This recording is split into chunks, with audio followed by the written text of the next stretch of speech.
नमस्कार मंडळी. तर आज आपण बनवणार आहोत संडे स्पेशल रवा पापलेट फ्राय.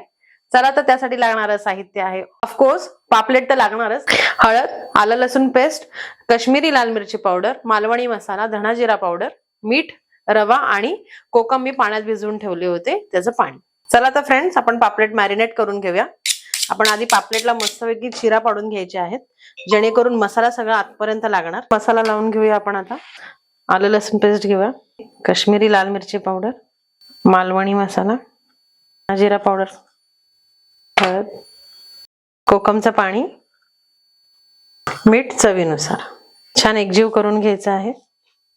आता आपण हळूहळू करून सगळं मच्छीला एक सम प्रमाणात लावून घेऊया. आपला मसाला लावून झालेला आहे. आपण ह्याला आता एक 10 मिनिटं मॅरिनेट करून ठेवूया.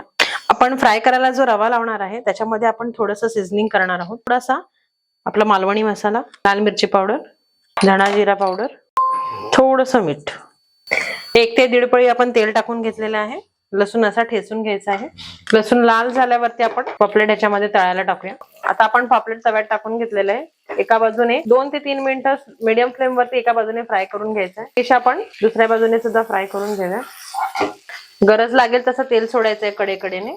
सो फ्रेंड्स आपली फिश फ्राय रेडी आहे.